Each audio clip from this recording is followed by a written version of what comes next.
Okay जी, good evening. Class start कर रहे हैं हम। पहले कल वाली क्लास को रिवाइज करते हैं। क्लास +1 की पहले 10 दिन में कम से कम 10 बार रिवीजन करनी है, क्योंकि आप लोगों के लिए सब्जेक्ट है नया। ठीक है, जैसे जैसे हमारी कमांड आती चली जाएगी, कमांड आने का मतलब पता है क्या होता है? सिंपल, हमारे पॉइंट ऑफ व्यू से जैसे आप बोर हो गए ना, तो समझ लेना आपको चीजें समझ में भी आ गई, याद भी हो गई। बोर होना एक इंडिकेशन होता है कि आप लोगों को चीजें समझ में आ गई। क्यों? क्योंकि उसकी मल्टीपल बार सुन लिया, रिवाइज कर लिया। तो कल हमने देखा था सबसे पहले क्या क्या पॉइंट निकल के आए थे। हमारा फाइनेंशियल ईयर इंडिया में फॉलो होता है अकाउंट्स में, या कैलेंडर ईयर? फाइनेंशियल ईयर कब से शुरू होता है? 1 अप्रैल से कब तक? 31 मार्च तक। अगर किसी प्रैक्टिकल क्वेश्चन में लिखा हुआ है कि वो वाला बिजनेस कैलेंडर ईयर फॉलो करता है, तब हमने मानना है, अदरवाइज हमेशा फाइनेंशियल ईयर। फाइनेंशियल ईयर को ही दूसरा हम क्या बोलते हैं? Accounting year. Father of accounting का नेम क्या था? लूका पिकोली। ये सामने स्क्रीन पे आपके पास स्पेलिंग आ रहे होंगे। 1 नंबर का क्वेश्चन एग्जाम में आ सकता है। अब उसके बाद हमने देखा था कि अगर आपको अकाउंट सीखना है तो उसकी कुछ कंडीशंस, कुछ प्रिंसिपल्स होते हैं, जिसमें से हमने 2 प्रिंसिपल्स किए थे, जिसको हमने कहा था 2 बार कसम खानी है। पहली कसम हमने क्या की खाई थी? सेपरेट लीगल एंटिटी कॉन्सेप्ट, या इसी को ही हम बोलते हैं बिजनेस एंटिटी कॉन्सेप्ट। पहले नेम याद करो, क्या नेम है इन दो इस कॉन्सेप्ट के? सेपरेट लीगल एंटिटी या बिजनेस एंटिटी कॉन्सेप्ट। नेम याद हो गए? ये कॉन्सेप्ट हम इसको बोलते थे, हमारे अकाउंट्स की पहली कसम है। अकाउंटिंग प्रिंसिपल्स है, यानी कि चैप्टर नंबर 3 से उठाया गया इस टॉपिक को। ये हमारे पूरे अकाउंट्स का पहला बेसिक कॉन्सेप्ट है, जो कहता है कि बिजनेस ओनर और बिजनेस दो अलग अलग पर्सन हैं, ना कि सेम। ठीक है, बिजनेस ओनर अलग पर्सन है, बिजनेस अलग पर्सन है। हमें अकाउंटिंग किसके पॉइंट ऑफ व्यू से देखनी होती है? बिजनेस के। क्योंकि बिजनेस ओनर के पर्सनल चीजें वो पर्सनली होती रहेंगी, उसका बिजनेस से कोई लेना देना नहीं है। बोलना एक बार, बिजनेस और बिजनेस ओनर अलग पर्सन है या सेम पर्सन है? अलग। हमें किसके पॉइंट ऑफ व्यू से अकाउंटिंग सीखनी है? बिजनेस के पॉइंट ऑफ व्यू से। इसी कॉन्सेप्ट का ही कंक्लूजन है कि जब ओनर बिजनेस में कैपिटल इन्वेस्ट करता है, तो बिजनेस के पॉइंट ऑफ व्यू से उसको लाइबिलिटी समझा जाता है। लाइबिलिटी का मतलब होता है रिस्पॉन्सिबिलिटी। लाइबिलिटी का अकाउंटिंग मतलब क्या निकलता है? जो पैसे हमें वापस करने पड़े। तो आज ये हमारा सारा कुछ शुरू हो जाएगा। सेकंड कॉन्सेप्ट क्या कहता है? Accrual basis concept. ये हमारे अकाउंट्स की क्या है? सेकंड कसम। तो दूसरी कसम हमने कल खाई थी क्या? बिजनेस में जब भी कोई ट्रांजैक्शन हो, उसको उसी टाइम रिकॉर्ड कर लेना चाहिए, ना कि उसको पोस्टपोन करना है। चाहे वो ट्रांजैक्शन कैश की है, चाहे वो ट्रांजैक्शन क्रेडिट की है, जिस टाइम पे हो जाए, दिमाग में नहीं याद रखना, साथ साथ उसको रिकॉर्ड कर लो। तीसरा कॉन्सेप्ट आज हमारा लेटेस्ट शुरू हो रहा है, नया। क्या नेम है? Accounting cycle. इसी को ही बोला जाता है अकाउंटिंग प्रोसेस, इसी को ही बोला जाता है अकाउंटिंग स्टेप्स। पहले इसका डायग्राम बता देता हूं एक बार के लिए। डायग्राम के लिए स्टेप्स क्या है, पहले याद नहीं करेंगे, सीख लेते हैं क्या है। सबसे पहला होता है अकाउंट्स में ना, आपको ट्रांजैक्शन आइडेंटिफाई होनी चाहिए। अब यार, जब तक मेरे को आइडेंटिफिकेशन नहीं होगी, फॉर एग्जाम्पल जब तक मुझे बच्चों के फेसेस या नेम याद नहीं होंगे, मैं क्या बुलाता रहूंगा? ओए लड़का, ओए लड़की। तो पहले मुझे याद करना पड़ेगा कि वो लड़का है या लड़की है, फिर उसके नाम याद करने पड़ेंगे। इसको बोलते हैं आइडेंटिफिकेशन ऑफ ट्रांजैक्शन। जब तक मुझे पता ही नहीं चलेगा, तो मैं कैसे किसी फॉर्मूले को याद करूंगा? दूसरा होता है, जैसे ही आपको ट्रांजैक्शन आइडेंटिफाई हो गई, ट्रांजैक्शन मतलब वो सेल वाली है, परचेज वाली है, उसमें पैसा आ रहा है, जा रहा है, तो पहला मेरा स्टेप होता है आइडेंटिफिकेशन।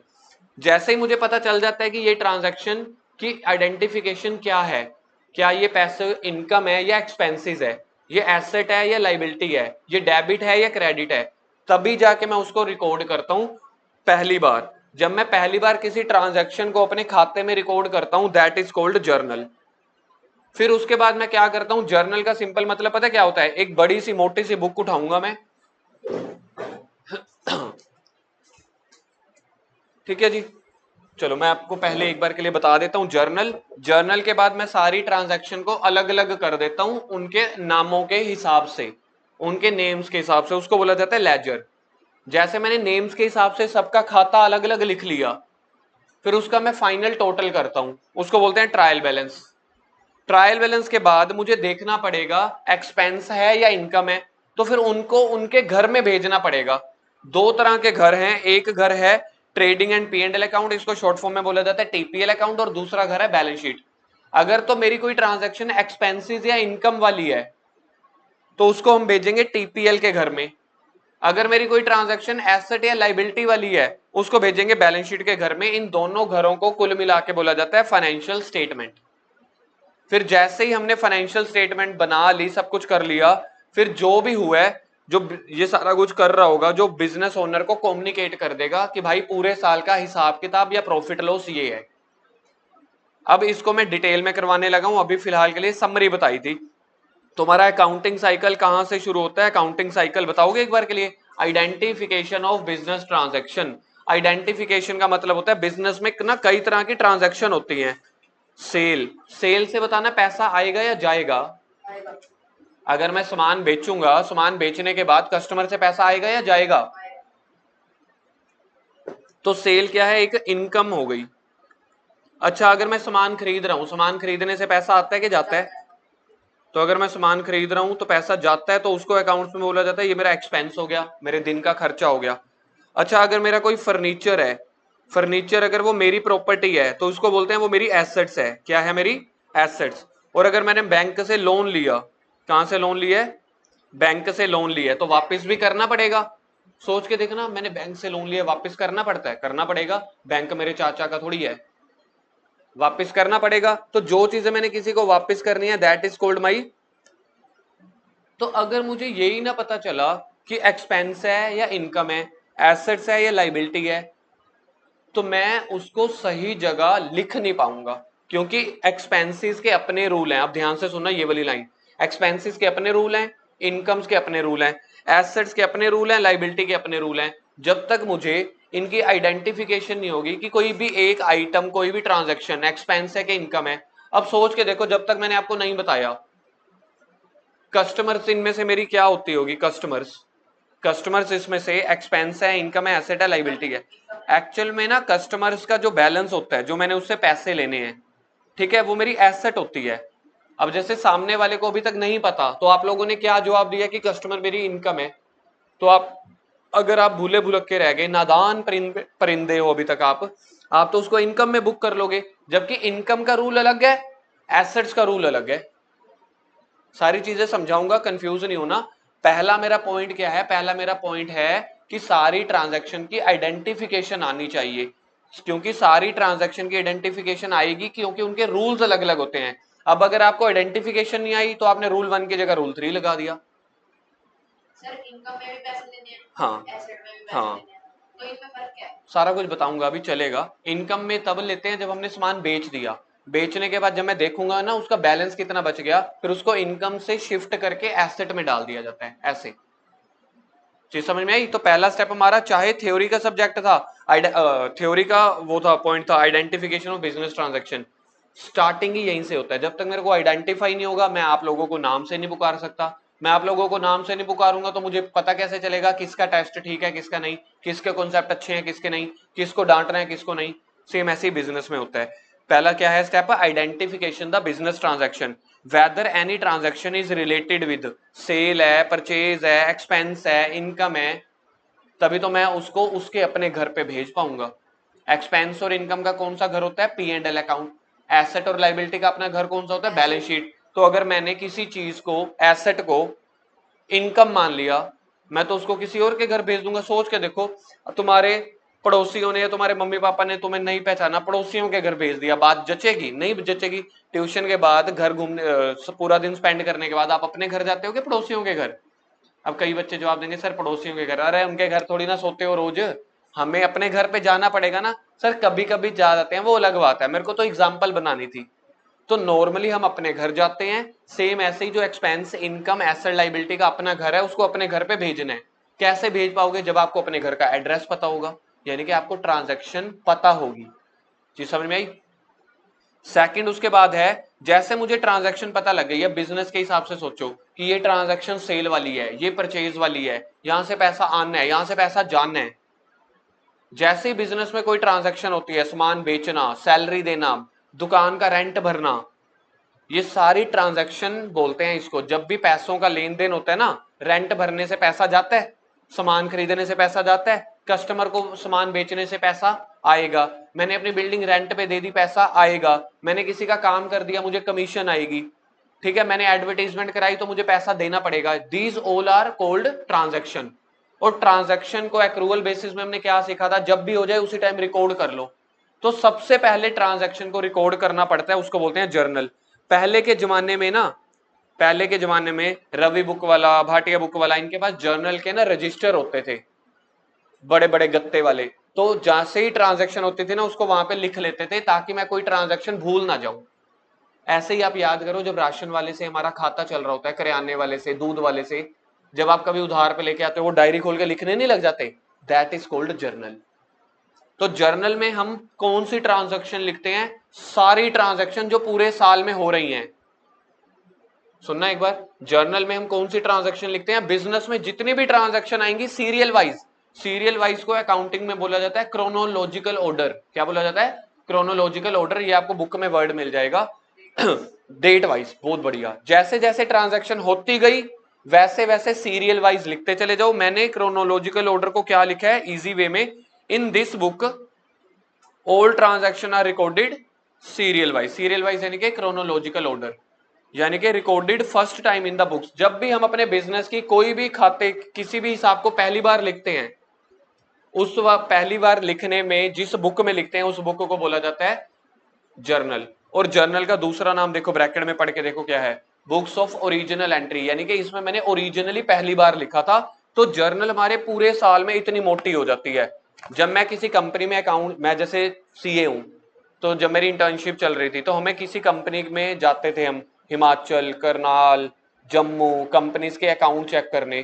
तो ऐसी जर्नल पूरे साल में 100 बनी होती थी। क्यों? क्योंकि एक कंपनी के अंदर, फैक्ट्री के अंदर इतनी सारी ट्रांजैक्शन होती हैं, इतनी बार सेल परचेज होना, सैलरी देना, रेंट देना। तो जहां पे मैं ट्रांजैक्शन को सबसे पहली बार, सबसे पहली बुक में लिखता हूं, उस बुक को क्या बोलते हैं? जर्नल।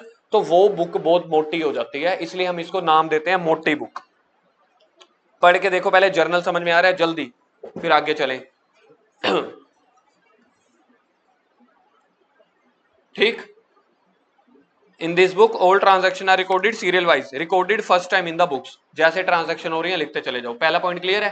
पहला था आइडेंटिफिकेशन, पहचानो। पहचानेंगे तभी तो जर्नल में उसके रूल वाइज एंट्रियां करेंगे। तो जब भी रूल वाइज एंट्रियां करेंगे, एंट्रियां करने को हम सिंपली भाषा में क्या बोलते हैं? एंट्रियों को लिखना, दैट इज कॉल्ड जर्नल। फिर जर्नल के बाद हम पता है क्या करते हैं? जैसे ये सारे काम ना अकाउंटेंट करता है, बिजनेसमैन जो होता है ना, ओनर, उसने अकाउंटेंट को रखा हुआ है, उसको थोड़ी ना करना आता है कॉमर्स का, अकाउंट्स का। फिर वो ओनर से पूछता है, ओनर ना कभी कभी पूछना चाहता है। अब सोच के देखो, मेरी जगह पे एक राशन वाला है, करियाने वाला, उसके पास 100-150 तरह के कस्टमर आते हैं जो उधार पे काम करते हैं। राम का खाता, राम कितने का सामान लेके गया, कितने पैसे दे के गया, राम वाले कॉलम में लिखेगा ना। शाहरुख खान जितने में लेके गया उतने में लिखेगा, विराट कोहली जितने में लेके आ गया। मतलब कहने का मतलब, जो बंदे का अकाउंट है उसी के डायरी वाले पेज पे लिखेगा कि एक दूसरे के साथ मिक्स कर देगा? उसी के पेज में लिखेगा। तभी वो हर महीने या हर साल देखेगा कि मैंने तुझे इतना सामान बेचा, तूने मुझे इतना इतना पैसा दे दिया, बैलेंस इतना रह गया। अब दुकान के मालिक ने, एक सिचुएशन बना रहा हूं, देखो आपको समझ में आती है। दुकान का जो बिजनेस का ओनर है, उसने अपने अकाउंटेंट को बोला, जो ये सारा कुछ कर रहा है, रिकॉर्डिंग, मुनीम बोलते हैं जिसको हम देसी भाषा में, हमने मुनीम जी को बुलाया। आजकल हम उसको अकाउंटेंट बोलते हैं, थोड़ा और तकड़े लेवल का अकाउंटेंट है तो उसको सीए बोलते हैं, अकाउंटेंट्स का भी अकाउंटेंट। तो उन्होंने बोला, मुनीम जी एक काम करो, मुझे ना शाहरुख खान का खाता दिखाओ, पूरे साल में या पूरे हफ्ते में या पूरे महीने में मैंने उसको बड़ी बार माल बेचा है, वो बहुत बार मुझे पैसे भी दे गया, कभी कैश दे जाता है, कभी जीपे ट्रांसफर कर देता है, कभी चेक दे देता है, मुझे उसका खाता दिखाओ। मुनीम जी ने पता क्या किया? ये वाली बुक दे दी। भाई इस वाली बुक में तो कभी शाहरुख खान का पैसा आ गया, कभी रेंट आ गया, कभी सामान सेल आ गया, परचेज हो गया। ये जर्नल बुक है, जर्नल में मैं कैसे एंट्रियां लिखता हूं? जैसे होती चली जाती है वैसे। अब सोच के देखो, अगर मुकेश अंबानी अपने अकाउंटेंट से बोले, मुकेश अंबानी के ऐसे इतनी, वो ढूंढता रहेगा। और मैंने आपको बोला, जिस कंपनी में मैं जाता था उस कंपनी में 50 या 60 जर्नल बुक होती थी, इतनी मोटी मोटी। मैं ये ढूंढता रहूंगा? तो मुकेश अंबानी ने उसको दिए 2 लाफे। किसको? मुनीम जी को। कहते भाई मैंने तेरे को रखा है काम आसान करने के लिए, तू अकाउंटेंट है, तेरे को पता है, मुझे थोड़ी जर्नल पढ़नी आती है। मुझे जर्नल में तो मैं सारे खाते लिखता हूं, सबके, एसेट, लाइबिलिटी, रेंट, बिल्डिंग, सब कुछ। शाहरुख खान का खाता, राम का, श्याम का, ए बी सी सबका। अब मुझे इसमें से सिर्फ चाहिए शाहरुख खान का खाता। तो फिर इस काम को आसान करने का तरीका क्या होगा? तो हमने देखा मुनीम जी ने क्या किया, जहां जहां शाहरुख खान वाली एंट्री आई ना, कभी उसको सामान बेचा, कभी उसने सामान वापस भेजा, कभी उसने पैसा दिया, वो वाली ट्रांजैक्शन को आइडेंटिफाई करके ना मैं क्या करता हूं, आप अपने कॉपीज में भी करते हो, एक इंडेक्स नहीं बना लेते, तो मैंने क्या किया, एक पतली सी कॉपी बना दी जिसके पेज नंबर 1 में यहां पे मैंने लिख दिया शाहरुख खान का। अब इस वाले पेज नंबर 1 इंडेक्स 1 में मैं सिर्फ शाहरुख खान से रिलेटेड एंट्रीज करूंगा, जो उसको सामान बेचा, जो उसका पैसा आया, ताकि जब मेरे से बिजनेस ओनर या गवर्नमेंट या इनकम टैक्स वाले शाहरुख खान का खाता मांगे या कपिल का या एबीसीडी का, तो मैं उनको ये दिखा दूं। तो इसको बोलते हैं पतली बुक। क्यों? क्योंकि यहां से मैं ट्रांजैक्शन को फिल्टर कर करके उसी के खाते में लिख रहा हूं। इसी को बोलते हैं लेजर। तो लेजर का मतलब होता है बिजनेस में जितने भी ट्रांजैक्शन हुई, जितने भी तरह के नए खाते खुले, उसको एक अलग इंडेक्स में लिख देना, दैट इज कॉल्ड लेजर। तो अब उसके बाद मुनीम जी खुश हुए, भाई साहब तरुण सर से पढ़ के आया हूं, जर्नल भी सीख लिया, लेजर भी सीख लिया। जर्नल का मतलब मोटी बुक, सारी ट्रांजैक्शन सीरियल वाइज लिखते जाओ, याद नहीं करना। लेजर का मतलब राम का लेजर अलग बनाओ, उसका पेज अलग, श्याम का अलग, ए का अलग, बी का अलग, ताकि अलग अलग पेजेस पे उनका नाम लिख लो, ताकि मिक्स ना हो जाए। क्या आपको जर्नल और लेजर का थोड़ा थोड़ा बेसिक मीनिंग क्लियर हो गया? जहां तक मैं उम्मीद करता हूं थोड़े से तो ज्यादा हो गया होगा, अगर 100% भी नहीं हुआ। क्लियर हो गया बेसिक मीनिंग? मुनीम जी बड़े खुश हुए। एक महीना बीता, मुकेश अंबानी जी फिर आए, यानी कि दुकान के मालिक, कंपनी के मालिक फिर आए। मुनीम जी इधर आओ। कहते हाँ जी सर। फिर एक काम करो, शाहरुख खान जी का ना, या मिस्टर ए का, या मिस्टर राम का, जिसके बारे में बात हो रही थी, एक काम करो, उसका फाइनल बैलेंस बताओ। मुनीम जी बेचारे हो गए बुढ़े, उनको बात समझ में नहीं आई। उन्होंने फिर से लेजर उठाया, इस पूरे पेज में मिस्टर राम का सारा ट्रांजैक्शन लिखी हुई थी, सामान बेचना, सामान वापस आना, पैसा मिलना, सारा कुछ लिखा हुआ था। उन्होंने फिर से क्या किया, दुकान के ओनर को पकड़ा दिया। इस बार दुकानदार ओनर ने क्या किया, दो लगाए लाफे। सर क्या लाफे? और दो दी गाली। क्या दी? गाली। अच्छी वाली गाली दी, गंदी वाली गाली नहीं दी। मुनीम जी कहते सर अब क्यों मारा, अब क्यों मुझे बजा दिया? कहते अब मैंने तेरे से क्या मांगा था? सर आपने मुझसे मांगा था फाइनल बैलेंस, और तूने मुझे क्या पकड़ा दिया, शाहरुख खान का या राम की पूरी डिटेल बता दी। चलो जर्नल नहीं दी, लेकिन पूरी डिटेल बता दी। मैं पूरी डिटेल क्या करूंगा, मुझे सिर्फ ये बता, साल के एंड में 31 मार्च होता है ना साल का एंड हमारा फाइनेंशियल ईयर, या मंथ के एंड में मिस्टर राम का फाइनल हिसाब बता, हमने उससे कितने पैसे लेने हैं या फिर उसका पैसा हमने कितने देने हैं। सिर्फ एक लाइन में बता। तो मैंने पता क्या किया, वो फिर से तरुण सर के पास आया, तरुण सर ने उसकी समस्या का फिर हल निकाला। क्या? एक काम करो, जितना पैसा आया है वो एक तरफ लिख दो, जितना सामान बेचा है वो एक तरफ लिख दो। जितने का सामान बेचा है, मैं आपके सामने फिगर पेश करूं कि आप उसके टोटलिंग निकालोगे? पूरे साल में मैंने उसको सामान बेचा 7.5 लाख का, 7,50,000 का, 7,50,000 का। वो मैंने एक जगह लिख दिया। दूसरी जगह पे लिख दिया जो जो उसका पैसा आया, उसका पूरे साल में पैसा आया हुआ है 6 लाख। बताओ मैंने अब राम से और कितने पैसे लेने हैं? 1.5 लाख, 1,50,000। कितने का सामान बेचा था? 750 का पूरे साल में। पूरे साल में उसने मुझे पैसे देता भी रहा, ऐसा नहीं है कि सारा उधार करता रहा। उसने पूरे साल में कितना पैसा दिया? 6 लाख। तो बाकी कितना बच गया? 1.5 लाख। तो फिर हमने क्या किया, एक छोटी सी शीट बनाई ऐसे, ठीक है जी। हमने शीट पे लिख दिया number 1 Ram account. Ram account का बोलो फाइनल बैलेंस। क्या 7.5 लाख है? क्या 6 लाख है? राम का फाइनल बैलेंस कितना है? 1.5 लाख। इसको बोला, इसको हमने नाम दिया, इसको हमने नाम दिया, देखो चौथे नंबर पे क्या है, ट्रायल बैलेंस। ट्रायल बैलेंस का मतलब होता है यार फाइनल उसका बताओ कितना है, तो ये बन गया जी ट्रायल बैलेंस।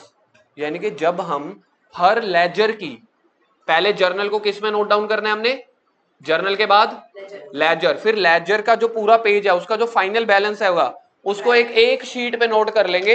राम का अकाउंट दूसरे नंबर पे, श्याम का अकाउंट तीसरे नंबर पे, पूरे साल में रेंट कितना गया, जो भी ट्रांजैक्शन है उसका एक फाइनल बैलेंस लिख लेंगे, और इसको हम नाम देंगे, क्या नाम देंगे? Trial balance. तो देखा जाए ट्रायल बैलेंस तीनों बुक में से सबसे पतला हो गया। सर सबसे पतला क्या? वो तो एक शीट बन गई। जितने भी दुकान के अंदर एक साल में ट्रांजैक्शन हुई, ट्रांजैक्शन में रेंट भी गया, कस्टमर का बैलेंस भी है, फर्नीचर भी है, सेल भी है, परचेज भी है, राम श्याम मोहन जो भी है, उनको हमने बस उसका फाइनल बैलेंस लिख लिया, दैट इज कॉल्ड समराइज या फाइनल बैलेंस, उसको बोला गया ट्रायल बैलेंस। तो अब ट्रायल बैलेंस का मीनिंग पढ़ के देखो, अब आपको अपने आप समझ में आ जाएगा जिसने पिछले 5 मिनट ध्यान से सुने। पढ़ो ट्रायल बैलेंस का मीनिंग।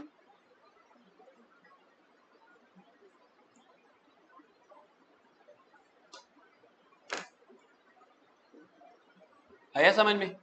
फाइनल बैलेंस को बोल दिया गया ट्रायल बैलेंस। अब मेरे को बताओ सबसे मोटी बुक को हम क्या नाम दें? जर्नल। उसमें सारी ट्रांजैक्शन इंडेक्स वाइज करेंगे, सीरियल वाइज? सीरियल वाइज को अकाउंट में क्या बोलेंगे? Chronological order. ये एग्जाम में क्वेश्चन बन सकता है, ठीक है? तो बाद में लिखवा दूंगा, नहीं तो लिख लेना। अच्छा, अगर मुझे सबके अकाउंट अलग अलग बनाने हो, लेजर, यानी कि यहाँ पे राम का, अगले पेज पे शाम का, अगले पेज पे मोहन का, क्या राम के अकाउंट में शाम का बैलेंस लिखूंगा मैं?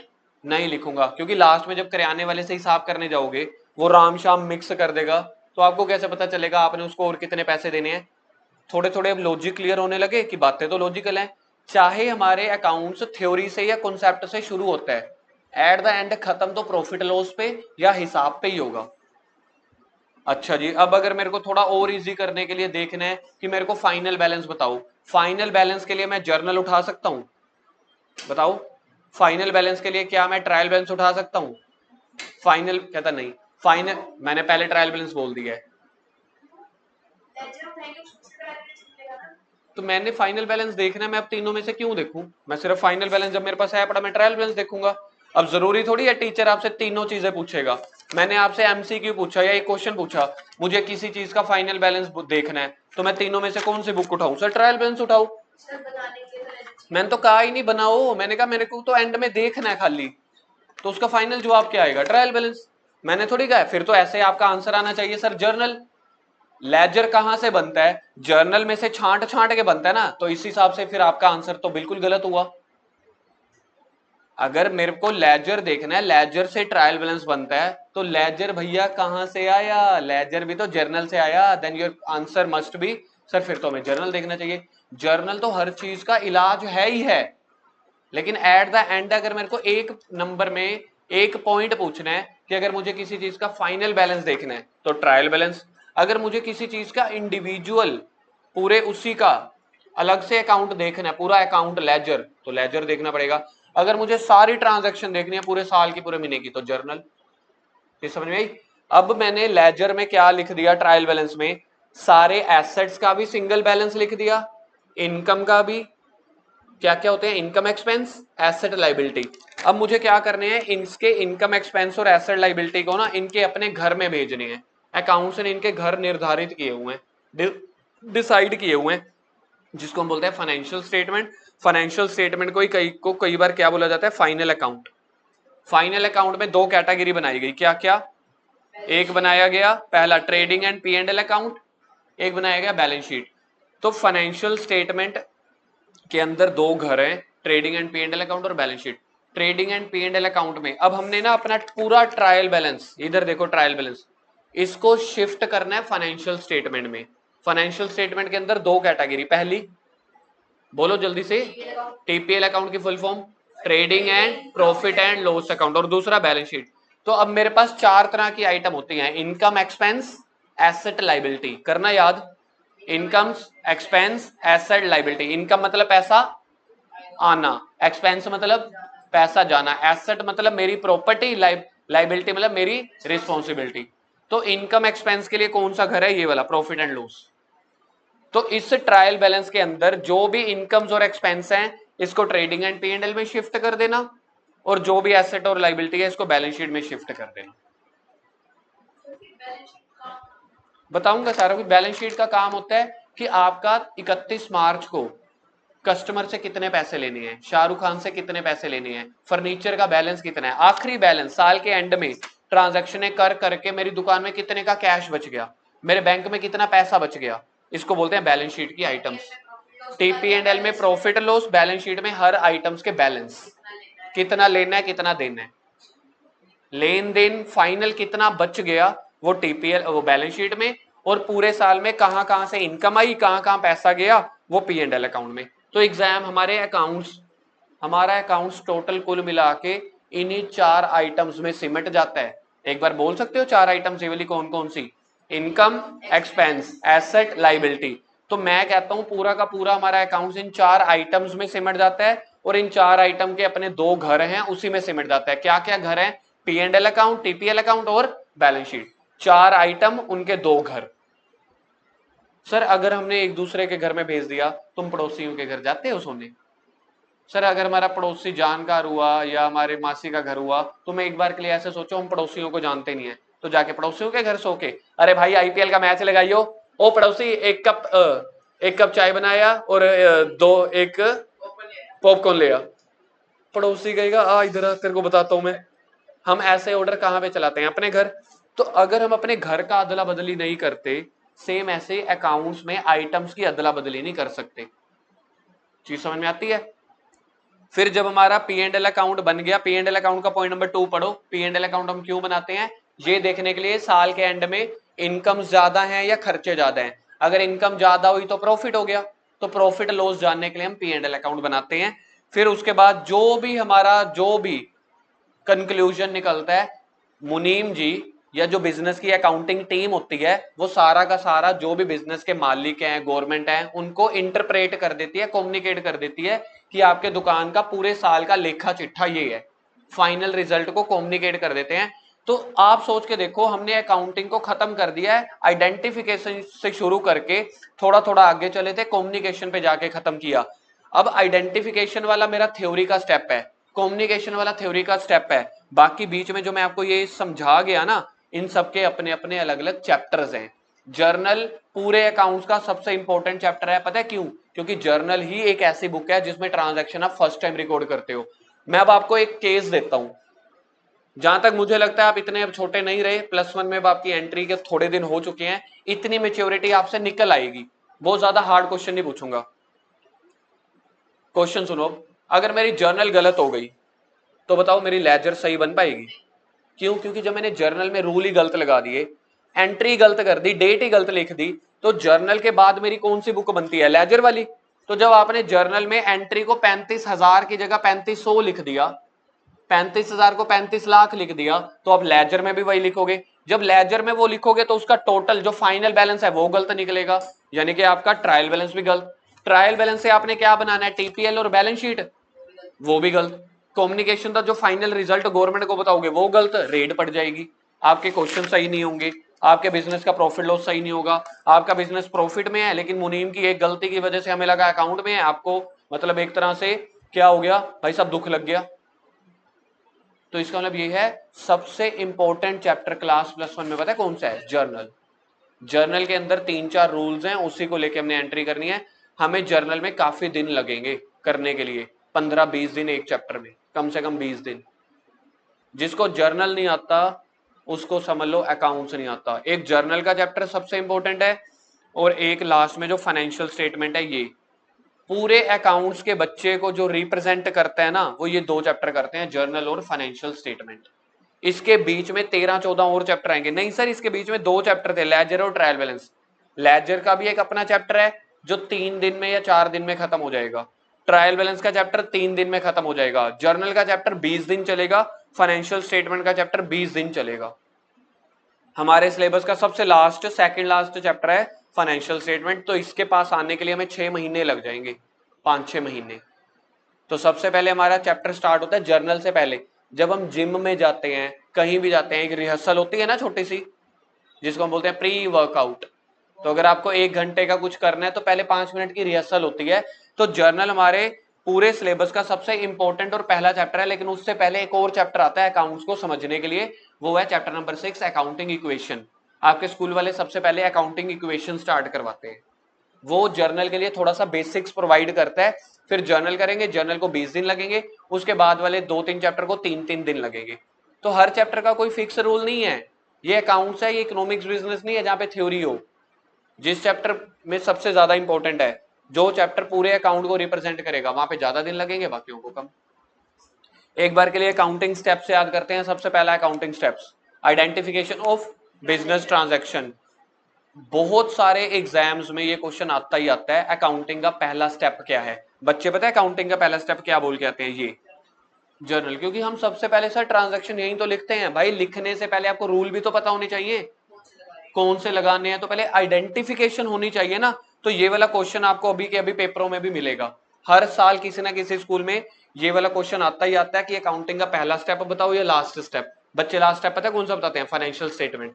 सर प्रॉफिट निकल गया ना, पहला स्टेप क्या है, आइडेंटिफिकेशन ऑफ बिजनेस ट्रांजैक्शन, दूसरा जर्नल, तीसरा लेजर, चौथा ट्रायल बैलेंस, फिर फाइनेंशियल स्टेटमेंट, फिर कम्युनिकेशन।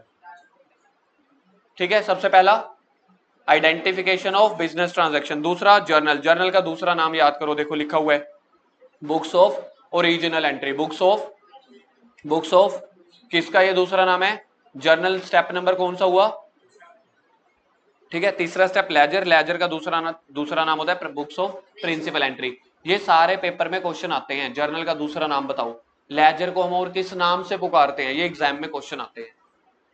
ठीक है, जर्नल का काम क्या है, सारी ट्रांजैक्शन को सीरियल वाइज लिखते चले जाओ, तब भी जाके वो बड़ी मोटी बुक बन जाती है। लेजर का काम लेजर का काम हर अकाउंट को अलग अलग लिख दो, इंडिविजुअल, राम का अलग शाम का अलग, इंडेक्स वाइज लिख दो, that is called laser. Individual balance हमने बांट दिए, फिर उसके बाद उसका फाइनल बैलेंस लिख दो जिसको बोलेंगे ट्रायल बैलेंस। ट्रायल बैलेंस का सर दूसरा नाम, ट्रायल बैलेंस का दूसरा नाम होता है समराइजिंग, अगर आपके पास जगह है तो लिख देना, ट्रायल बैलेंस मतलब समराइजिंग। समराइजिंग का मतलब टोटल करना, फाइनल निकालना।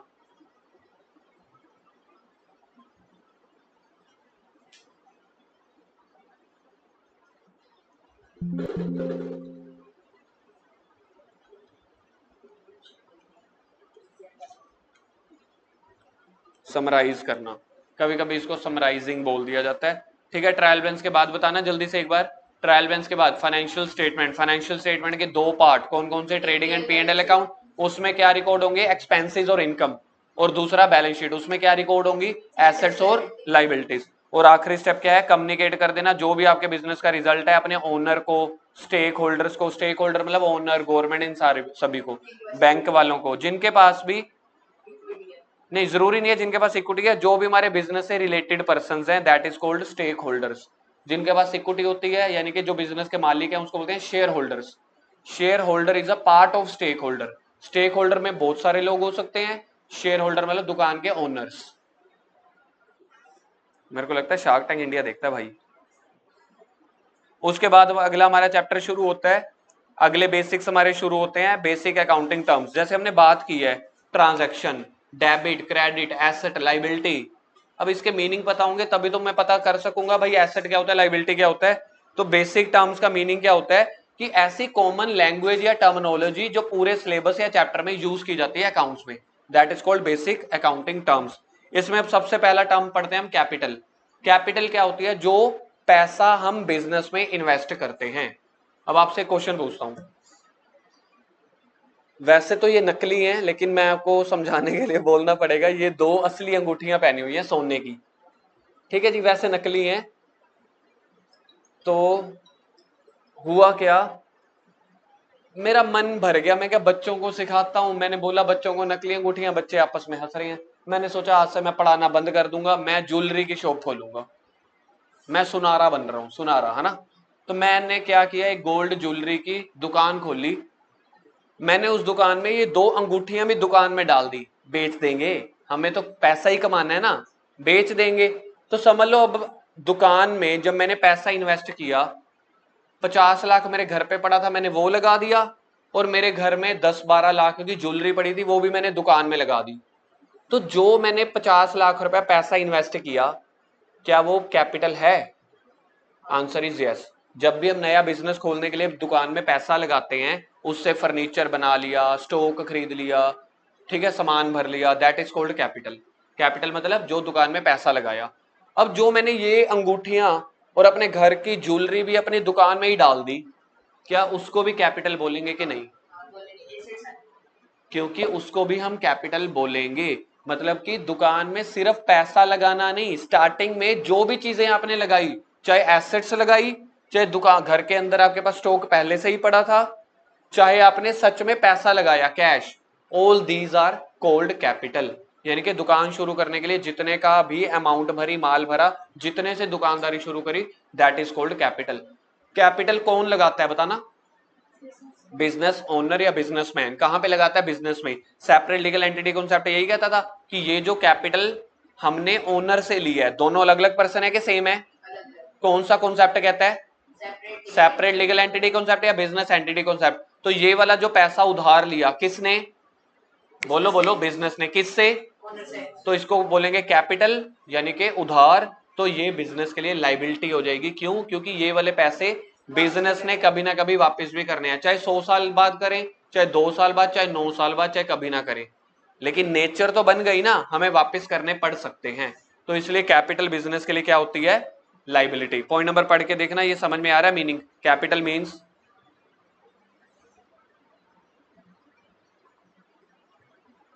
Amount invested in the business. Capital में बी इन कैश और इन काइंड। काइंड का मतलब यही, जो अगर मैंने कैश में लगाया, स्टॉक लगा दिया। ठीक है जी। Point number 2, business transaction. बड़ी देर से हम बात करते रहते हैं बिजनेस में जो भी ट्रांजैक्शन हो गई। सर ट्रांजैक्शन का मतलब पढ़ के देखते हैं। कह रहे हैं अगर बिजनेस में कोई भी एक्टिविटी हो रही है पैसों से रिलेटेड, चाहे सामान बेचना, चाहे सामान खरीदना, चाहे बैंक वालों से लोन लेना, चाहे ओनर से कैपिटल लेना, चाहे बैंक वालों के लिए इंस्टॉलमेंट भरना, ईएमआई भरना, दुकान का रेंट भरना, सामान खरीदना, सामान बेचना, जो मेरी दुकान के अंदर काम करने वाले बिजनेसमैन के अंदर वो एम्प्लॉय, उनको सैलरी देना, ऑल दीज आर एक्टिविटीज। इन एक्टिविटीज को बोला जाता है ट्रांजैक्शन। सर ये तो कुछ भी नहीं है, बड़ा आसान है, पढ़ के देखना। Point number 1, any activity like sale, purchase, payment given, loan taken by the business is called business transaction। अब एक पॉइंट पूछता हूं, बिजनेस ओनर ने घर में पिज्जा खाया, क्या ये बिजनेस ट्रांजैक्शन है? ये तो पर्सनल नेचर हो गई। अच्छा दूसरा पूछूं, हमने बैंक से लोन लिया, बिजनेस ट्रांजैक्शन है? यस। लोन लेना भी तो एक ट्रांजैक्शन है। मैंने कस्टमर को माल बेचा, ट्रांजैक्शन है। मैंने अपने सप्लायर से माल खरीदा, पहले खरीदूंगा तभी तो आगे बेचूंगा, क्या ये ट्रांजैक्शन है? यस। मेरी दुकान के अंदर बड़े सारे वर्कर रहते हैं, काम करते हैं, उन्होंने सामान बना के मैंने उनको पैसा दिया, वो पैसा देना ट्रांजैक्शन है? यस। अगली सुनना ध्यान से, दुकान के किसी एम्प्लॉय ने हड़ताल कर दी, स्ट्राइक कर दी, क्या वो ट्रांजैक्शन है? नहीं है। क्यों? क्योंकि स्ट्राइक करने से उनको पैसे थोड़ी दे रहा हूं। तो ट्रांजैक्शंस वही होती हैं जो बिजनेस से रिलेटेड हो और जो पैसों की फॉर्म में हो, मनी की फॉर्म में हो। फिर जितने भी ट्रांजैक्शन होंगी, सारी की सारी ट्रांजैक्शन आपको रिकॉर्ड करनी पड़ेंगी। कहां पे? सबसे पहले वाली बुक में। इसको क्या बोलेंगे? जर्नल, मोटी वाली बुक। क्या इसमें ट्रांजैक्शन ऐसे करूंगा, पहले 1 तारीख वाली फिर 10 वाली? नहीं, जैसे होते चली गई लिखते चले जाओ। अगला एक्सपेंसेस, आज के लिए लास्ट है, बस खत्म कर रहे हैं। तीसरी अकाउंटिंग टर्म्स। किसी को याद है पहली अकाउंटिंग टर्म्स क्या सीखी थी? भूल गए? फर्स्ट टर्म्स क्या थी? कैपिटल थी। अभी जो हमने टर्म्स शुरू किए हैं, तो टर्म्स में पहला क्या आया था? बोलो जल्दी से, थोड़ा जोश दिखाओ यार। टर्म्स में पहला क्या आया था? कैपिटल। कैपिटल मतलब पैसा इन्वेस्ट करना दुकान में। दूसरा क्या आया था? Business transaction. कोई भी एक्टिविटी जिसमें मनी इन्वॉल्व है, जो बिजनेस से रिलेटेड है, वो ट्रांजैक्शन है। तीसरा एक्सपेंसेस। एक्सपेंसेस का मतलब होता है आउटफ्लो, अगर पैसा जा रहा है, पैसा आउट हो रहा है, दुकान से जा रहा है, बिजनेस से जा रहा है। दो तरह के एक्सपेंसेस होते हैं, एक होते हैं रेवेन्यू एक्सपेंडिचर, एक होते हैं कैपिटल। रेवेन्यू एक्सपेंडिचर वो होते हैं जहां से हमारा खर्चा बार बार जाता है। आप स्कूल की फीस बार बार भरते हो, हर महीने भरनी पड़ती है ना। तो जो चीजें आप हर हफ्ते कर रहे हो, हर महीने कर रहे हो, हर साल कर रहे हो, उसको बोलते हैं फ्रीक्वेंट बेसिस पे, यानी कि बार बार होना। रैकरिंग नेचर, रैकरिंग मतलब बार बार होना, चाहे वो 1 साल के बाद भी है। बार बार होने की मैक्सिमम डेफिनेशन होती है 1 साल। तो चाहे आपकी रोज हो रही हो, हर हफ्ते हो रही हो, हर महीने हो रही हो, हर साल हो रही हो, इसको बोलते हैं रेवेन्यू एक्सपेंडिचर। इसका एग्जाम्पल बताता हूं मैं अपनी दुकान में माल भरता हूं, सामान लेता हूं। दुकानदार क्या चाहेगा, मैं सामान बार बार खरीदूं या कभी कभार? बार बार क्यों खरीदेगा? क्योंकि बार बार बिक रहा है। चीज सोच पा रहे हो? एक स्टेप आगे। तो जो मैं सामान खरीद रहा हूं वो मेरा रेवेन्यू एक्सपेंडिचर है। क्यों? क्योंकि उसके ऊपर मुझे पैसा भी तो देना पड़ेगा फ्री। कोई मेरे मामे का बेटा थोड़ी लगा है, मामे का बेटा भी कौन सा पैसे नहीं लेता, मामा भी तो पैसा लेता ही है ना। तो यानी कि जो पैसा, जो खर्चा मेरा बार बार होता है, that is called revenue expenditure. इसको हम बोलते हैं रैकरिंग नेचर। रैकरिंग मतलब बार बार होना। अब बार बार की डेफिनेशन होती है हर साल तक। तो हर साल भी अगर कोई खर्चा हो रहा है, उसको भी हम बोलते हैं रेवेन्यू एक्सपेंडिचर। जैसे दुकान में आपकी कार बाइक का इंश्योरेंस होता है, इंश्योरेंस हमें साल में 1 बार करवाना पड़ता है, लेकिन हर साल करवाना पड़ता है, तो इसको बोलते हैं रेवेन्यू एक्सपेंडिचर। जो रेगुलर बेसिस पे खर्चे होते रहते हैं। अब मैं आपको एग्जांपल देता हूं, मेरे ऑफिस में एक मैडम काम करते हैं, मैं उसको हर मंथ सैलरी देता हूं, क्या ये रेवेन्यू एक्सपेंडिचर है कि नहीं है? है, क्योंकि हर महीने देनी पड़ रही है। मैं बिजली का बिल हर महीने भरता हूं, रेवेन्यू एक्सपेंडिचर है। मेरी दुकान में हमेशा ऑफिस में ना छोटी मोटी रिपेयर चलती रहती है, हर महीने 2 महीने, रेवेन्यू एक्सपेंडिचर है। अब अगला ध्यान से सुनना, जो खर्चे कभी कभार होते हो 5 साल में, 3 साल में, 10 साल में, ऐसे खर्चों से भी तो पैसा जाता है, ऐसे खर्चों को हम बोलते हैं कैपिटल एक्सपेंडिचर। कैपिटल एक्सपेंडिचर का मतलब होता है long term, non regular basis. अब मेरे को बताओ, मैंने ये टीवी खरीदा था आज से 4 साल पहले, आज भी यही टीवी चल रहा है, ये रेवेन्यू एक्सपेंडिचर है या कैपिटल? कैपिटल। क्यों? क्योंकि बार बार नहीं खरीदना पड़ रहा। ये समझ में आई? वन टाइम इन्वेस्टमेंट है, चाहे वो 2 साल बाद हो चाहे 10 साल बाद हो। अब आपसे एग्जांपल पूछता हूं, अब आप 1 मिनट में समझ जाओगे, उसके बाद हम वाइंड अप कर रहे हैं। मैंने अपने ऑफिस में या क्लास में लगाने के लिए एसी खरीदा। एसी खरीदना से मेरा पैसा गया, तो वो मेरा एक्सपेंडिचर है। अब पहचानो वो रेवेन्यू एक्सपेंडिचर है या कैपिटल? क्यों? क्योंकि एक बार खरीदा है, 5-10 साल के लिए छुट्टी। एसी का बिल हर महीने आता है, एसी के बिल का बात बताओ। तो यानी कि जो एसी का बिल, इलेक्ट्रिसिटी बिल आ रहा है, that is called revenue expenditure.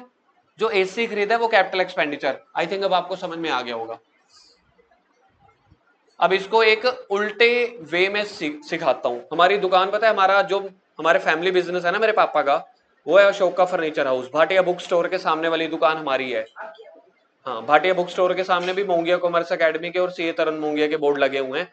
वो लक्कड़ वाली दुकान, फर्नीचर वाली दुकान हमारी है। अब ध्यान से सुनना क्वेश्चन।